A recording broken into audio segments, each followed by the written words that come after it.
Thank you so much to Darien Library, and thank you to, what a wonderful crowd for such a chilly night. Bravo to all of you for coming out. Welcome. I'm so pleased to be here with Katie and Shieva tonight. And I'll give a little personal anecdote before we dive in. When Katie texted me and said, would you be interested in, moderating a conversation with me and Shieva? And I adore both of them on a personal level. I said, this really isn't my wheelhouse. Like, I deal in literature and cooking, and I said, are you sure? And she's like, yeah, it's perfect. We'll do like a private consultation on stage. I'm just kidding. But I will say, I've sort of put my head in the sand about this whole issue, so I'm pretty excited about tonight. My longtime OBGYN retired last year, so if some of you are feeling like I'm not quite sure how I landed here, you have company with me, and for those of you experts, we're going to get into the nitty-gritty as well. But let's start, for those who have not done their homework yet, with what is menopause? Shieva.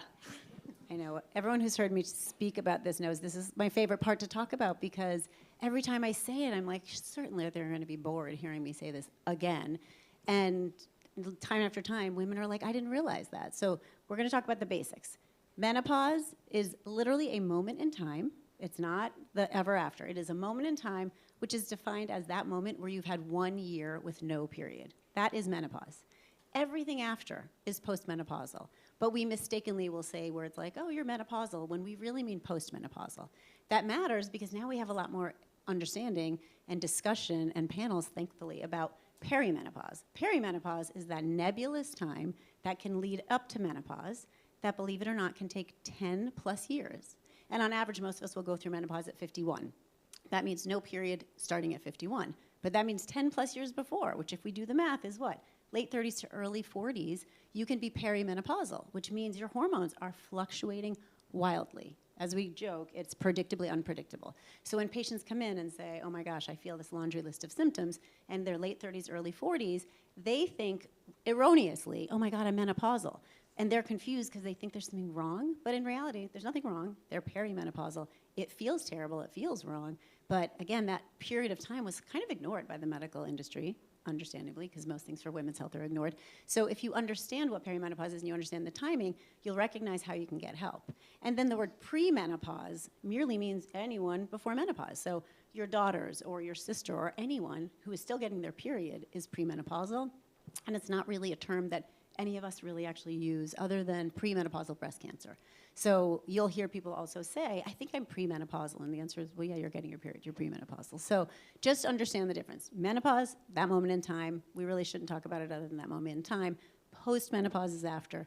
Perimenopause is preceding it, but it means your hormones are fluctuating. And again, the vernacular is confusing and it's wordy. Like even when I write my posts or you write posts, I'll say perimenopause / menopause, which is not correct. It's really perimenopause / postmenopause, but we don't want to use up too many characters. So that's the way it works.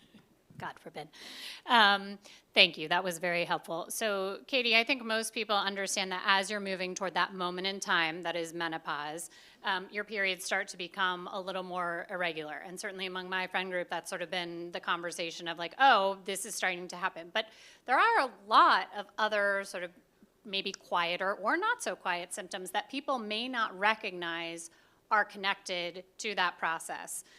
Can you talk about some of those early signs people may see and mistake it for, something else? And how do you distinguish what might be, getting you toward menopause, perimenopause, and another problem? It's a great question, and I think one of the most important things to recognize is that for every sort of problem that you have in medicine, most problems are multifactorial, meaning they have more than one cause. When you see a child in the office, almost always there's one answer to the question, but when you see an adult, usually there's multiple reasons that something is happening, and that's what makes perimenopause really confusing, because the symptoms can be from head to toe, and it could be osteoarthritis, it could be anxiety, it could be a cancer diagnosis waiting to happen. Like it literally could be everything from head to toe.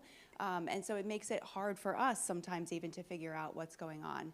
But I think to tease out like what kinds of symptoms you can have is important to understand like what the trajectory is over time. And so what generally happens for women in their late 30s and early 40s is that progesterone is starting to wane.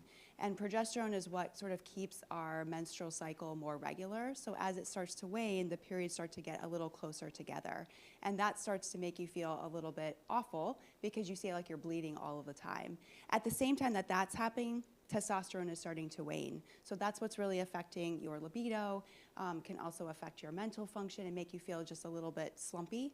And then later on in the process, that's when estrogen starts to wane. And that's what leads to those sort of prototypical symptoms of vaginal dryness, hot flashes, night sweats, brain fog, like those kinds of things. So over the course of time, you can have perimenopausal symptoms that at first sort of manifest as irregular periods, or with progesterone deficiency, things like sleep issues or anxiety, that then sort of transition to like more libido-related things, or at the same time, and then eventually sort of go to those estrogen deficient symptoms. So it can really be this cascade that happens over the course of time. But really, if you go from head to toe, and Shieva, you can jump in on any of these things, but from head to toe, thinking about brain fog, anxiety, depression, sleep issues, it can affect your eyesight, your hearing, your teeth. In fact, most perimenopausal women have some sort of teeth thing happen over the course of time. As one who just got a crown, I will say, my time is also here, but receding gums and things of that nature can happen too. You can also get what's called burning mouth syndrome, and I've seen that over the course of time, which is, as you can imagine, incredibly unpleasant. There's effects on the heart and on the brain. So cardiovascular disease starts to become more prevalent. Alzheimer's and dementia becomes more prevalent over the course of time, and has, since the brain has estrogen receptors there too. Bone changes, so things like osteopenia or osteoporosis, arthritis, more muscle aches. You can also have digestive changes because when you know it, your hormone shifts also affect your microbiome, so there can be some digestive things that happen too. And then, of course, you have everything that's going on downtown, which is everything from vaginal dryness to painful sex to a prolapse, you name it. We could keep going if you want. Urinary symptoms. I mean, literally, it's every body system, right? So if someone comes to me and they're 40 and they are starting to have sleeping issues, like, we really have to cast a wide net and think about everything that could be leading to that. And hormones, of course, are one of those things. And so when you say cast a wide net, somebody comes to you, and we can use sleeping issues as an example, and says, I'm not sleeping well. I'm feeling more anxious. How do you distinguish between, is this related to perimenopause, or is this a symptom of, a depression or something else that we need to identify? Well, so one of the things that I think is really important for people to know is, historically, we know this as women, right? We go to our doctor, and we don't want to malign the doctors because we actually are doctors, by the way. We don't just play them on TV. And I say this all joking aside. I really always try to defend the doctors because doctors are squeezed for time. It is really challenging. You have to learn new things. You have to see patients every 15 minutes. But women will come to us and say, oh my gosh, I have XYZ problem. I think it's perimenopause. And up until recently, I think most doctors' response was, oh no, honey, you're fine because you're still getting your period and you're in your 30s, 40s. And they were technically wrong, right? We know now you can be getting your period. Your period can even be regular but still have these symptoms. So what I always say to patients is, if you come in with any issues, I'm gonna actually assume, based on your age, if you're in your late 30s to early 40s, that you are probably perimenopausal, but I can't prove that. There's no blood test to prove perimenopause. There are blood tests, physical exams, questions that we can do that will disprove other things. Thyroid dysfunction, for example, anemia, vitamin D3 deficiency, glucose metabolism issues, and obviously other things like rheumatological issues, malignancies, like Katie said. So there's a lot of things we can do to make sure to rule out other causes, and then we default to, oh, actually it's just perimenopause, or it's perimenopause that exacerbated already existing depression, anxiety, palpitations, thyroid issues, because all of these things can get worse during perimenopause. So like Katie said, it's not either or. Sometimes it's only perimenopause, sometimes it's perimenopause along with other things.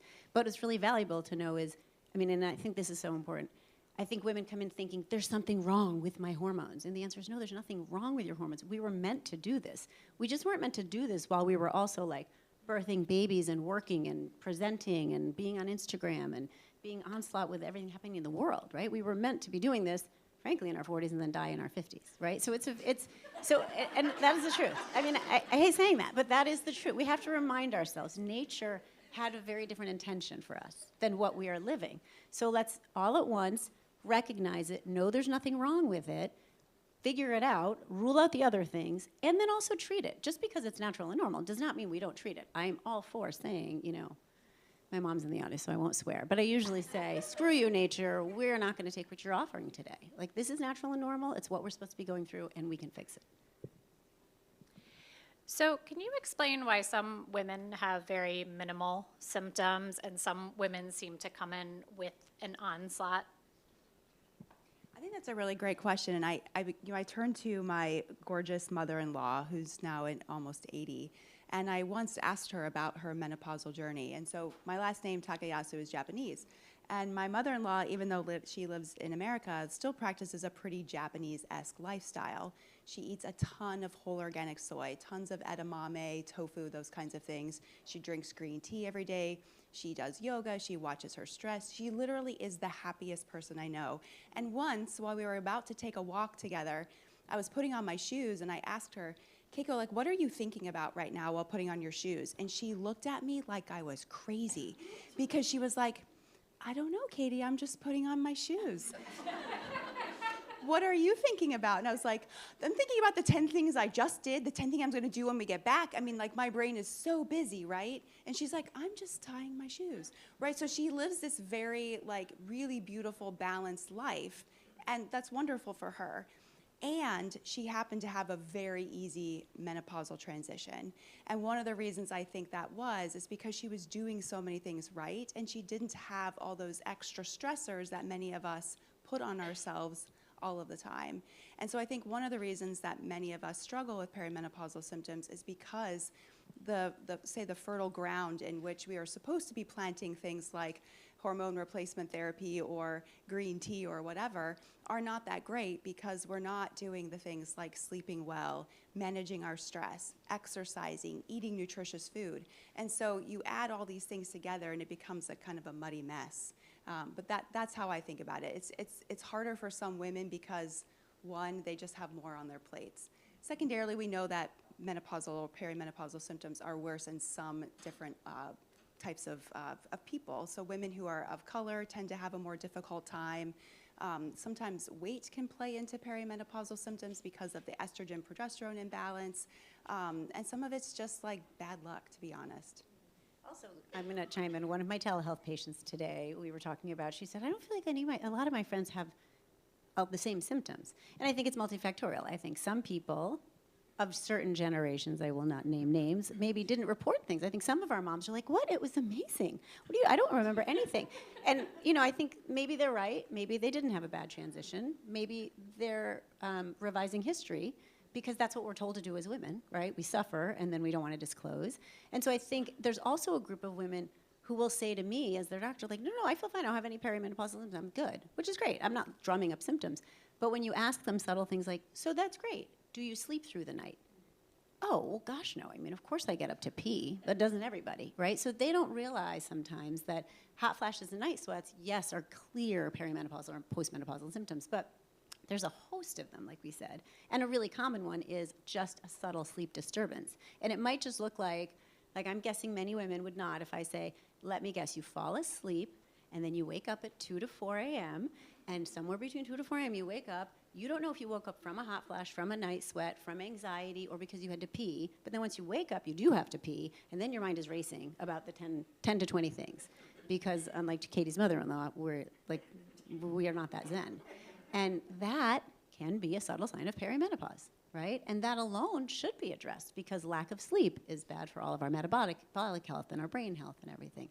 So I do think some people are just luckier. Some people have different habits. Some people are a little bit in denial, not for nefarious reasons, but just because they're not taught. Yeah. Well, and I think you're right because we have access to so many mediums of finding information. That idea that people don't sleep once they hit middle age is almost taken as like law. People are like, yeah, of course. And now we have all these devices that, of course, say, no, you're not sleeping through the night. And it's like, oh, okay, well, that just must be normal. Let's talk about a few of the other symptoms while we're honest that maybe people don't always associate. I'm very interested in this idea of brain fog. I hear the term a lot, but frankly, I don't know what that means. Maybe it's my brain fog, but what is the brain fog? What are people feeling when they say that and come to you? I think the best way to really understand brain fog is just to, like right now, the words just don't come as easily as they once did. And some of that is distraction, to be honest. You know, we really are singularly focused organisms, meaning we can only focus on one thing at a time. And I don't know about you all, but like I have to think about at least 5 things at any given time. And so when our attention is pulled in different directions, it is actually very hard to focus. And if we do purposefully build into our days ways to be more singularly focused, our attention generally becomes better. But brain fog is that idea that like just the way that you can sort of switch tasks is just not as fluid as it once was. And sometimes that's a word finding issue. Sometimes that's I can't find my keys. Sometimes that's I can't remember this person's name even though I've seen them 10 times. But it could be really any of those things. And much of it is just related to the fact that our estrogen receptors are absolutely everywhere in the body. And so when we have less estrogen in our system, things just don't quite fire the same way as they once did. But I personally think that much of the brain fog is actually overtasking. Because I just notice in my own life when I singular task and I really just put out the distractions, I can do just fine. But as soon as I'm more than trying to multitask, it's difficult. The good news about brain fog, outside of dementia risk, which we know goes up for women and being postmenopausal, but brain fog itself, which is kind of a newer term, like we did not learn this in residency or anything, but some of the data really does show that brain fog does actually get better postmenopausally. So that is, for anyone who's perimenopausal, I'll tell you, being postmenopausal on many counts sucks, to be honest, but the benefit to being postmenopausal is you're no longer predictably unpredictable. You're not fluctuating, so it's easier to manage, it's easier to predict, and that is really valuable. And again, the brain fog can get a lot better. So that's, a little bit of light at the end of the tunnel. So that's light at the end of the tunnel. Another 10 years, great. 5, I don't know. We're not going to do a whole analysis here. But I do want to talk in front of all these people about libido. So why are women's libidos affected, Shieva? I mean, this is, okay, I will say this, the 2 issues with perimenopause and being postmenopausal and just being a woman that I find the hardest to treat are libido and weight. Like if you come to me and say, hot flashes, night sweats, I'm like, I got this. We're going to fix this. You're going to feel great. You're going to love me because I'm going to fix it. When it comes to libido, I think there's so many factors, as there are in many things. And what I find is when patients come to me and say, I just don't have a libido anymore, and what I say to them is, let me guess.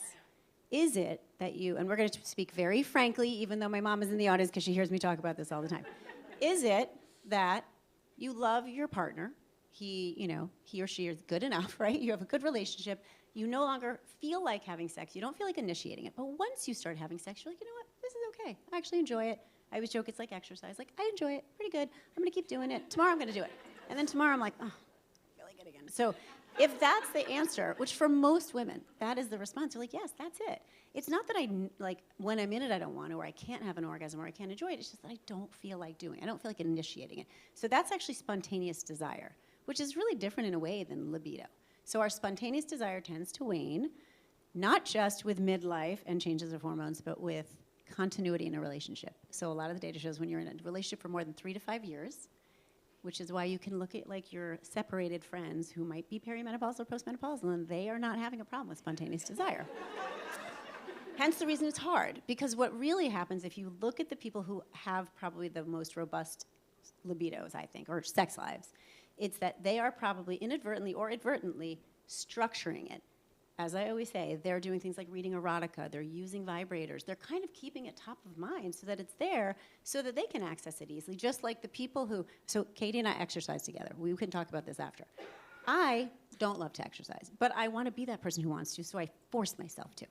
Katie is like one day our trainer had to cancel, and I was like, and Katie was like, oh, I'm so upset. And I was like, oh, that's the difference, right? So the difference between someone who's really great at nutrition and health and exercise is this is just who she is. It's top of mind. She does all the things. It's the same thing with sexuality, right? And your expression of sex because of this change. So it doesn't mean you're damaged. It's actually very natural. Very few people are just walking around with this like immediate, amazing desire to have sex. And it doesn't really have to do exactly with testosterone, because we can start postmenopausal women on testosterone, and we do. But interestingly, your level of testosterone is not a meter for us to start it. In other words, we check your level of testosterone to make sure we're not overshooting your normal physiologic level, but you can be in the normal level, and we still have guidance that we can start you on it, because we know that women with normal testosterone levels still have low spontaneous desire or have low testosterone levels and are excited. So it's a really fascinating, complicated, multifactorial thing. If there were one easy pill, injection, it would be great, but there is not. There's not even female testosterone in America yet, so we have a long way to go. But we're learning more, and at least we're having conversations like this about it. I've heard a couple things about increased cardiovascular risk. Can you speak to that? Again, it comes back down to just where the estrogen receptors are, and it's really interesting for me because I'm getting labs on patients, say every 6 months or a year, and I can actually see the trajectory of change happening, and it's really fascinating. So I can have someone who's in their, say, like late 30s, early 40s, who has completely normal cholesterol, blood sugar numbers, low inflammatory markers, and then they just start to climb slowly. And if you're not watching the trajectory like I am, then all at once, like at 50, you're like, well, where did this stupid cholesterol come from? I've never had problems like this before. Or I can't believe I'm putting on weight. Like I've never had blood sugar problems before. But if you actually rewind the data and look back the trajectory, it's been going on for the last 10 years. It's just no one's caught it because in Western medicine, we just look at, is this abnormal or not abnormal? Where things are actually truly just on a continuum, right? And at some point we decide through studies like, all right, well, an A1C, a 3-month blood sugar of 5.7, that's prediabetes. But what happens if you're 5.6? Is that not? It's, I always talk about you're on the wrong side of the fence, right? But you're on one side or the other.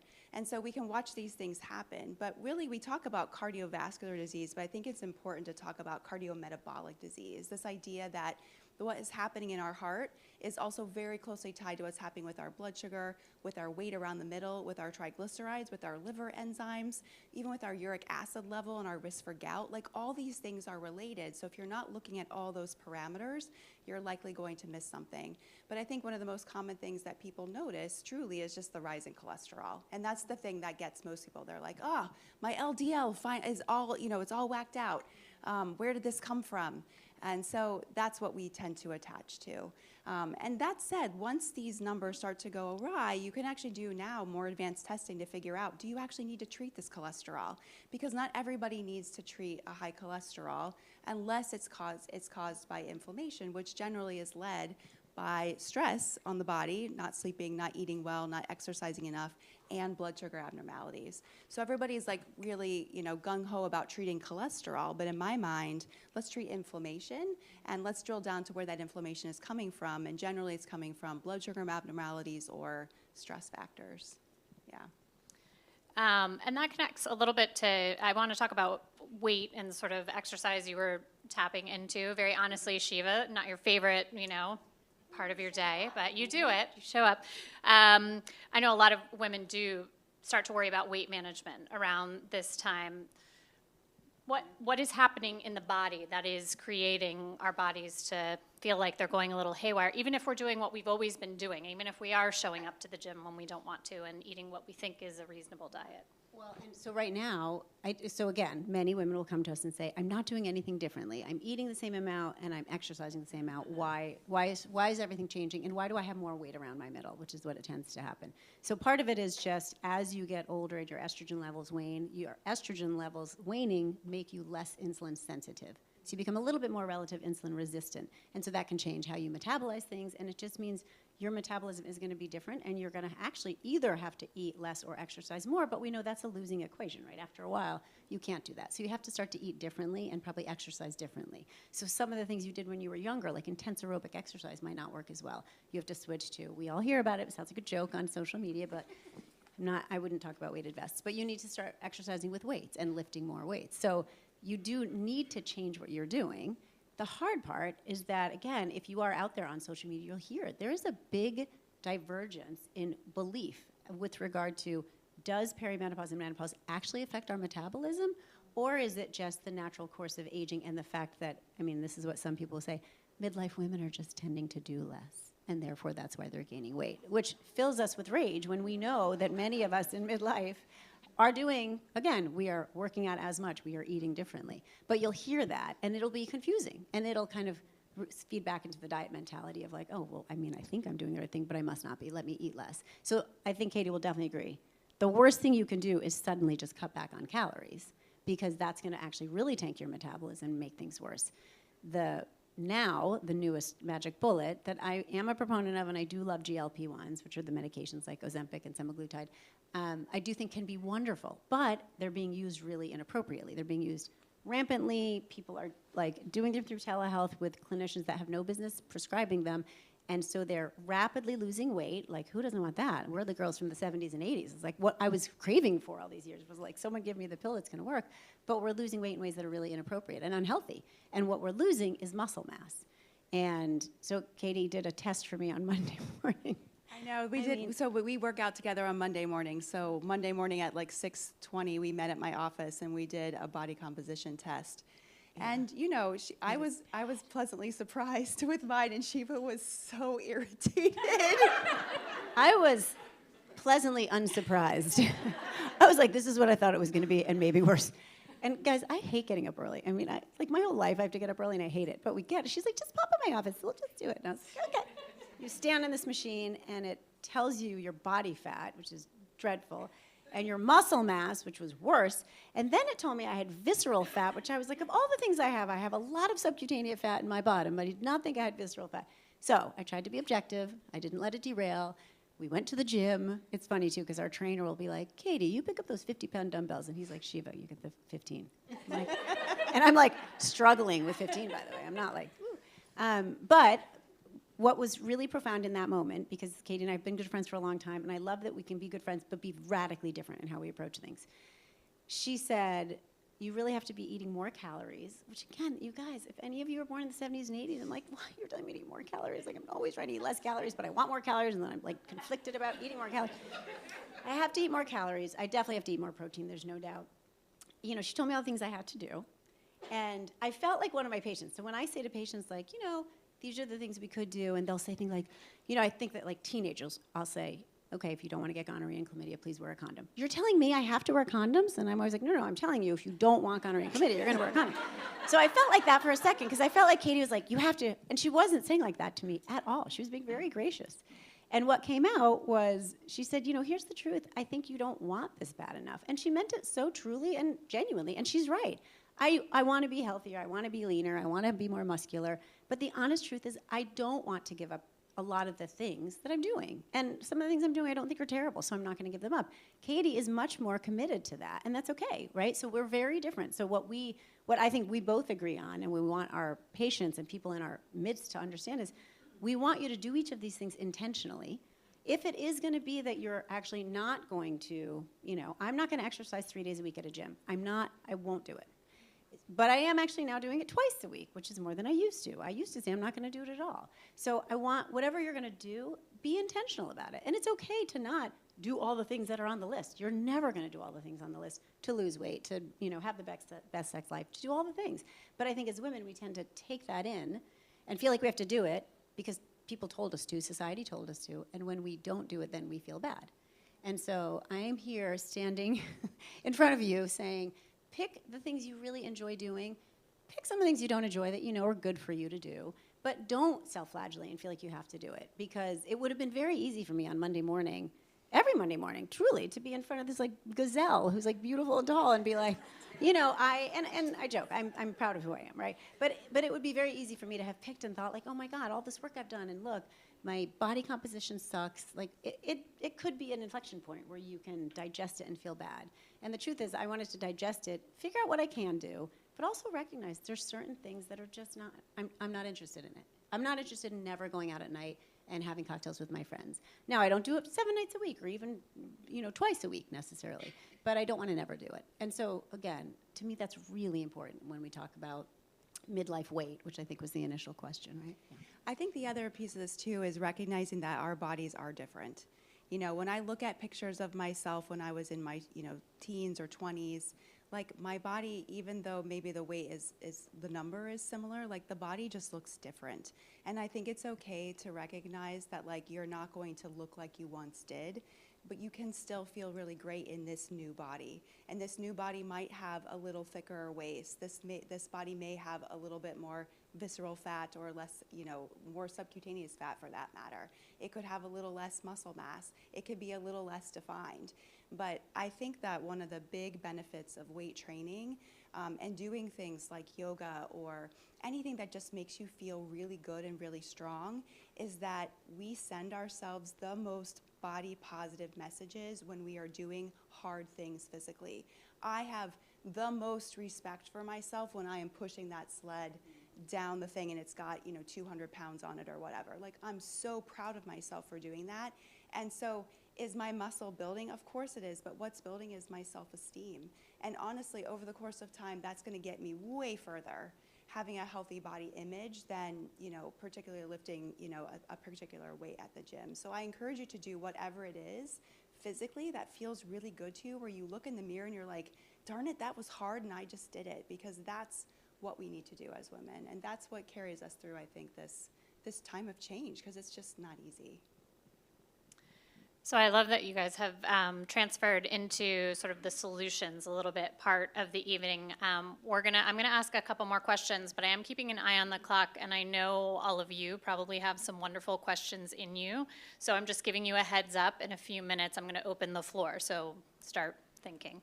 I want to talk a little bit about the Women's Health Initiative study as it relates to hormone replacement therapy, and maybe everyone in this room doesn't know exactly what that is, and some of you are going to be very well aware of it. But can you just give us a little brief, abstract on what that study was, why it was stopped, and now where we are with HRT and how maybe you're using it in your practices? So I don't know if you have, actually, show of hands, who has heard of the WHI study? Good, I'm glad. Yay for social media right now, because I think that's where we're hearing it. So the WHI study was in 2002. It really was presented, essentially, when I was a resident. And basically, prior to that, we put everyone on hormones, and then that came out, and we literally ripped everyone off their hormones. It was a study that was actually meant to look at cardiovascular effects of hormone replacement, and they enrolled women from anywhere from 50 to 59, all the way through, I think, 79. So a broad range of ages, which means a broad range of women who already, as you might guess, had some cardiovascular illness, might have had early breast cancer, might have had early dementia. And that's important because when they looked at the data and the news media caught hold of the data, they had to stop the study early because there was a slight increased risk of breast cancer. It was poorly interpreted and then amplified. So even though the risk was very, very small, increased risk of the women who were taking estrogen and progesterone, they ended up basically scaring millions of doctors, scaring millions of women, and women literally overnight, their hormones got stopped. And that's been a trajectory of, 23 years now, or 24 years almost, that's really, really harmed women. What they didn't talk about enough was that, first of all, the women who were older in the study were going to fare worse. The women who were younger actually fared really well. The women who were on estrogen alone actually had a decreased risk of breast cancer. Not only neutral, but decreased risk of breast cancer. And now we have a lot more data that's come out of the study that is actually showing us very favorable effects of hormones in general. Our guidance by Menopause Society, American College of OBGYN, hasn't really caught up. So right now, the FDA-approved indications for us to give someone hormone replacement is if they have hot flashes or night sweats, which is what we call vasomotor symptoms, or for prevention of osteoporosis, meaning if you have osteopenia or risk factors for osteoporosis, we can give you hormones for that reason to help prevent it. Now, many of you might be saying, osteoporosis, we don't even get a bone density until we are 65 years old. So you would be way past the time where we would feel like that's when we should start it. So really, we need to start looking at bone densities earlier. We need to start picking up people who have risk factors earlier, and we're really not that great at it yet, so we have to get better. But those are the reasons why we should start hormones. I think many of us in clinical practice, because a lot of us do things off-label as doctors every single day, will give it to women who don't necessarily only have hot flashes, night sweats, and prevention of osteoporosis, as long as they don't have glaring risk factors against it, which really, the risk factors against it, ironically, are not what you would all think, meaning it's active breast cancer, active stroke, active heart attack. Those are the reasons not to give it. Not a family history of breast cancer, not a family history of stroke or heart attack. So again, we're luckily getting much more robust in what we know about it, how we know it can help, who we can prescribe it to. So we're not back at 2001, where people used to come into my clinic and I'd be like, here are your hormones, you need to have them. But we're certainly getting closer to the point where I think it should almost be an opt-out. Like, we should kind of assume most women should have it unless they have to opt out. Because I really do think the data is going to continue to show. And to get back to the question you had asked Katie about cardiovascular illness, think about it that estrogen, the same way we say estrogen can help make your vagina and your vulva more elastic, it does that to all the blood vessels in your body. The blood vessels that go to your brain, the blood vessels that go to your heart. This is why women who have estrogen, their skin looks more youthful. So that's how we look at it, is estrogen really elasticizes everything. Got to get me some of that. I know. We got a guy for you. I know, we're going to have Got a some girl. follow-up conversations here.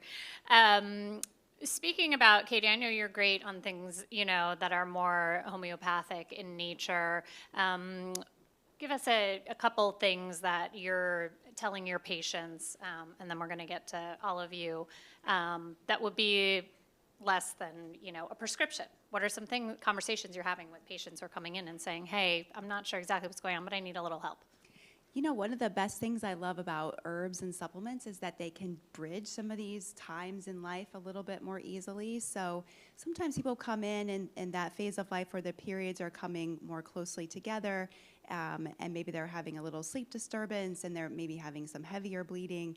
And so we can give them these really beautiful supplement combinations that help actually the liver to detoxify extra estrogen, so it actually makes the periods less heavy. We can give people things like Vitex, which actually supports your own natural progesterone, which can kind of space out that luteal phase that you get the 14 days after ovulation, and so you get a more 28-day cycle. We can do things like give people adaptogens, which are substances that help with things like anxiety, depression, and just help our bodies adapt to stress better. And that, of course, can help everything from irritability to sleep issues. So really, for whatever symptom you've kind of got going on during perimenopause, there's probably an herbal combination to help. So there's lots of non-menopausal hormone therapy prescription options out there. I also really love acupuncture and have found that to be personally very helpful to my own perimenopausal journey and for many others, but that doesn't work for absolutely everyone. And then there are also these amazing tools out there, using things like cooling bracelets or a cooling mattress to help you sleep at the right temperature, or to use just a bedside fan, which literally costs $30, but can make a world of difference if you're waking up feeling hot at night. Just some things like that can be really useful. And so it's not all menopausal hormone therapy, but ultimately it can be both at the same time. And so that's how I take care of patients. It's always an and situation. Like, are you eating well? Are you sleeping, and can we get you sleeping better? Are you exercising? How is your stress management? And can we help optimize your hormones? So we're doing all those things at one time. I think, and Katie and I always agree about this, that little things like alcohol, sugar, and caffeine. And I am never going to say to you, like, don't have any of those. I'm not giving up my caffeine. I still have alcohol on occasion, although dirty martinis do better for me than things like margaritas and wine, because the sugar in alcohol really can make you hot flash and night sweat, and sugar in general. So it's good to know those things, and it doesn't mean never have them. It means experiment. Then you feel powerful because you know if I try it and it's giving me a hot flash, then I'm gonna pick and choose and be intentional about when. And we both agree that if there was one, I think we both still agree, if there was one vitamin we would tell everyone to take, I always joke, if I'm looking at it, at you and you're wearing clothing, then I'm assuming you are vitamin D deficient, or at best you're low normal. So if I know nothing and I can only pick one thing, I would say you probably need vitamin D3. It helps a host of functions in our body, including, it seems, vasomotor symptoms. Getting our vitamin D3 into a good range. That's what saved me when I finished my ovarian cancer treatment, and I couldn't go on hormones at the time. And some of the integrative data had really said getting your vitamin D3 into a slightly higher, in the normal range, but slightly higher on the normal range can help, and it really miraculously helped me. So, and that's a simple thing, and it doesn't have to be a fancy brand or anything.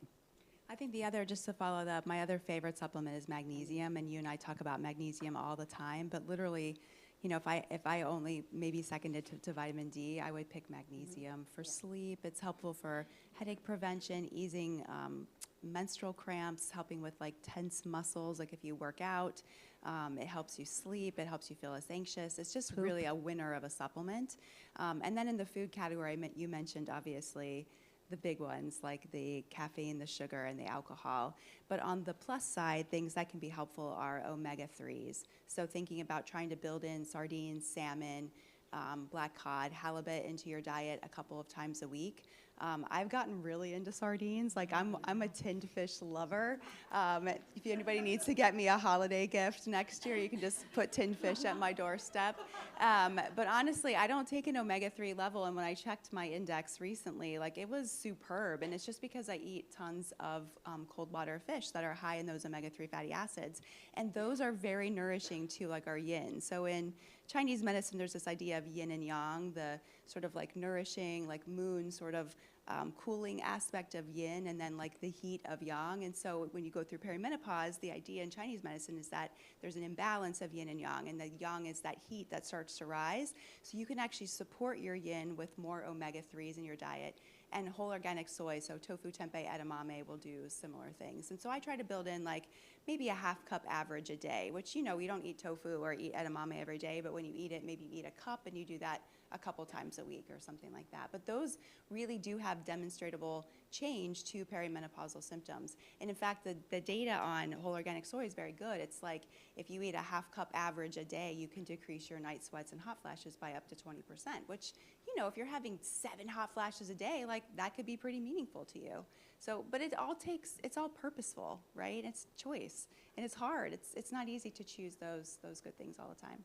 There are a lot of magnesiums. I think the most important thing is trying to understand like what you're going for. So if you're going mostly for a sleep benefit, then I would say magnesium glycinate.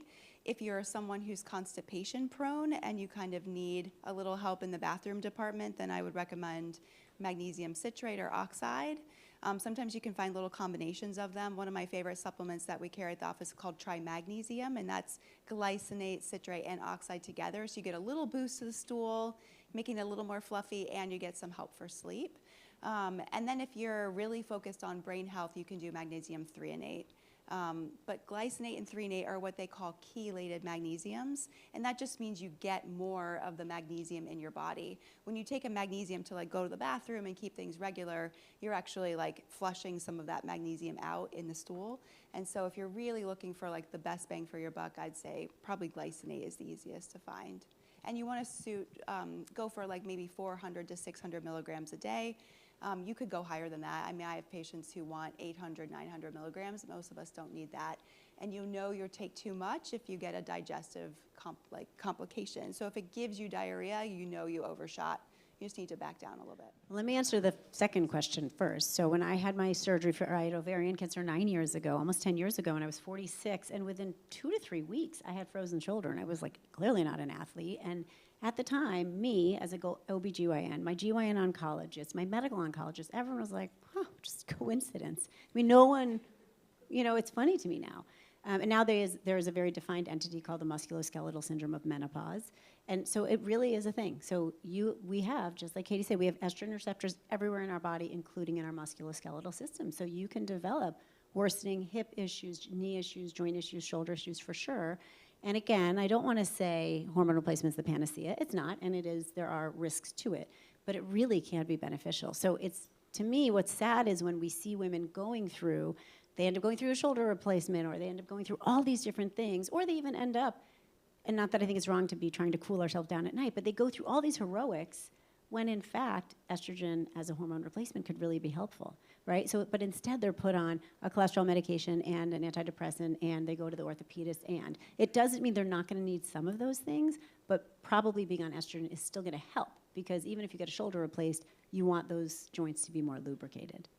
And the first question that you had asked is how long. So, well, now we know that we can start hormone replacement. Technically, all the guidance now says shared decision making, which means you and I as a doctor and patient should be able to talk through it. And even if you were theoretically 85, if you're still having hot flashes that never got treated and you have no glaring risk factors against it, you're not in the ideal category because your risk is higher, but you still could do it as long as you understand the risks. The ideal patients would be below, basically going through that first 10 years of menopause and below 60. That's the ideal patient. And then leaving you on it, we have good guidance now. You do not need to come off of it. We used to say the lowest dose, the shortest period of time. Now we know we can, and we actually should keep you on it, again, unless new risk factors arise. like breast cancer or a heart attack or a stroke. And we're not as worried about blood clot as we used to be, especially because we used to have oral formulations only. Now we have transdermal, the patch, the mist, or the gel, and those avoid metabolizing through your liver, so the risk of a blood clot is very, very small.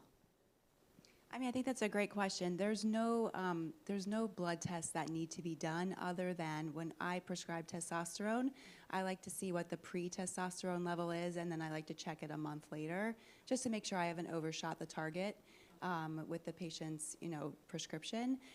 But with estrogen and progesterone, it's pretty standard. And most of them, what we use is pharmaceutically available, meaning you can go to Greaves or CVS or wherever, and most of it's covered by your insurance. I tend to prescribe compounded testosterone because I like it, that I can control the dose and make it in a very small volume. But Shieva uses commercially available testosterone with her patients. And so it's pretty standard for most people, and there's no levels to check. So it's not like you need to check your estrogen level in a month or two and say oh, it's not 100, you could go up.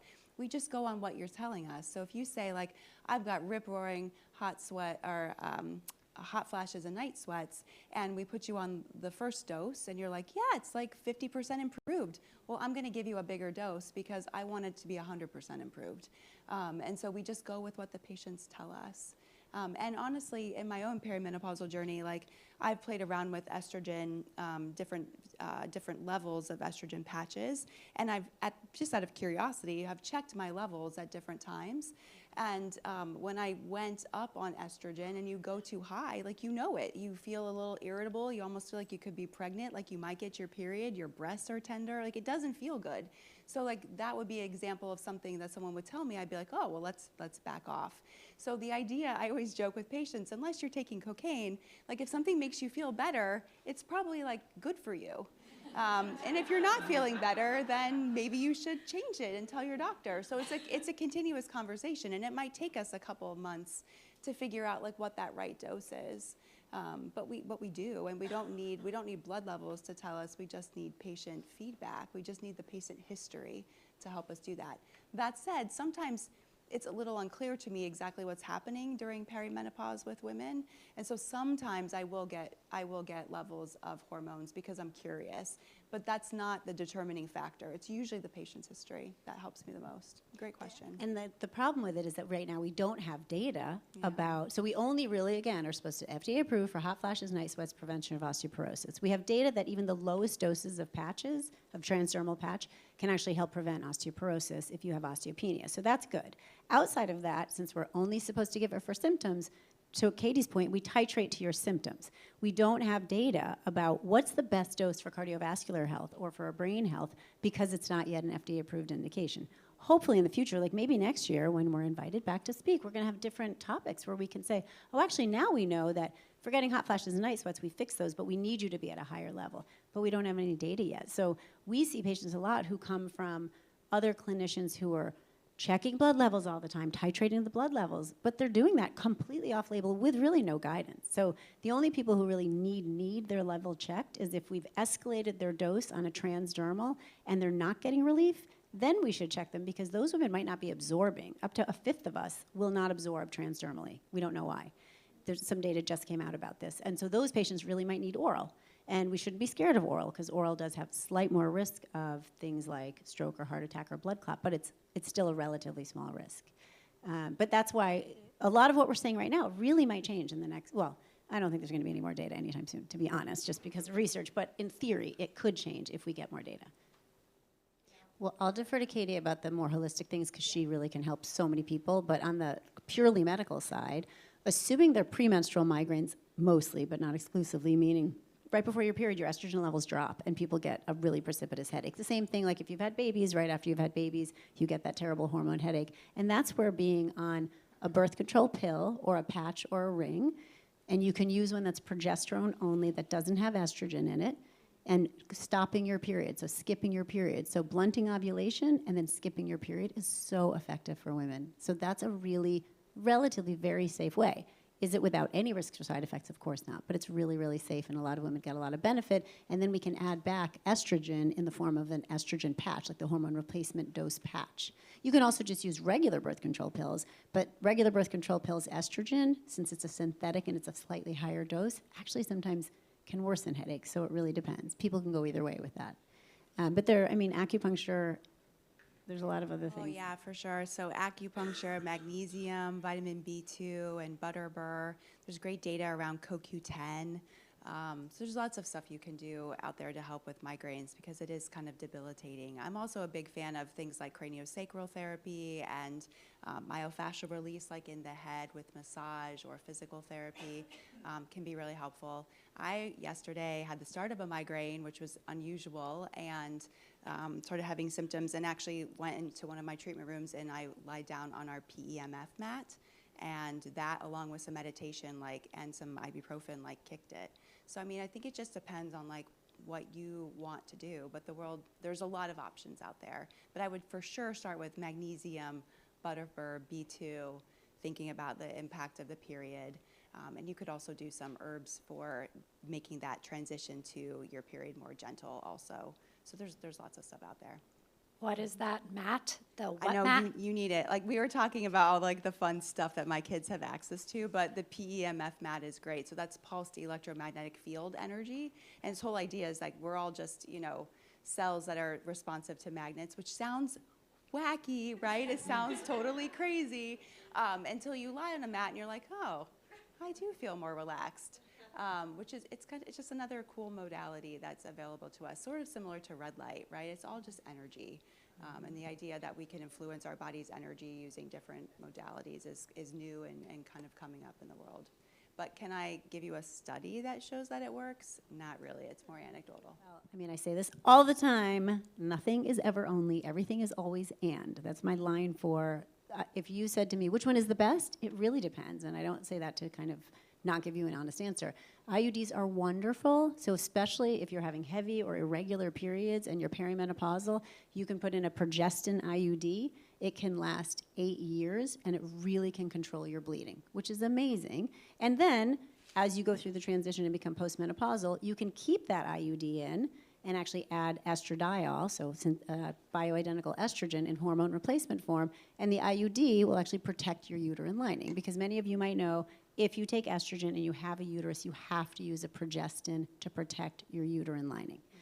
Now, if you're using an IUD, it can only stay in for 5 years to protect the uterus. But an IUD is wonderful, but the side effect is, first of all, you have to have it put in. And for some of us, that's really painful and uncomfortable. And for some of us, it's challenging just mechanically. The doctor might not be able to put it in. Theoretically, the risk is that it could perforate through your uterus. It's small risk, but it's there. And it's not 100% effective for birth control. But there are some great qualities to it. If someone said to me, I'm having hormonal headaches, I wouldn't use an IUD necessarily because it's not suppressing ovulation regularly, so it's not going to blunt that. If you said I'm having breast tenderness and moodiness and things that are related to ovulation, then the birth control pill is going to suppress ovulation, and it's going to be much better than the IUD. But if you said my only side effect is that I'm bleeding really heavily and I don't want a period and I need birth control, or I don't need birth control but I just don't want my period, then the IUD is a great option. So again, they're both good for different reasons, and sometimes within the same person. That person might start with the pill and then switch to the IUD or back.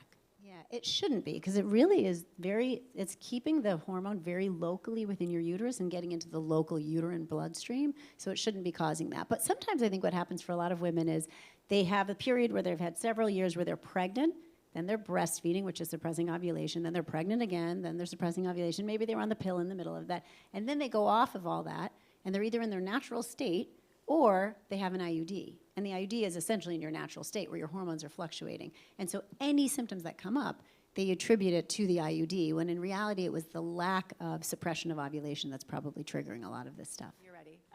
Thank you, Katie. Thank you, Shieva. This was so informative. I know I have a lot of questions and answers as a result, and I think they're going to stick around for a few minutes if anybody wants to say hi. And thank you to the Darien Library so much. Yes, This was thank such a you, wonderful thank you, program. thank you.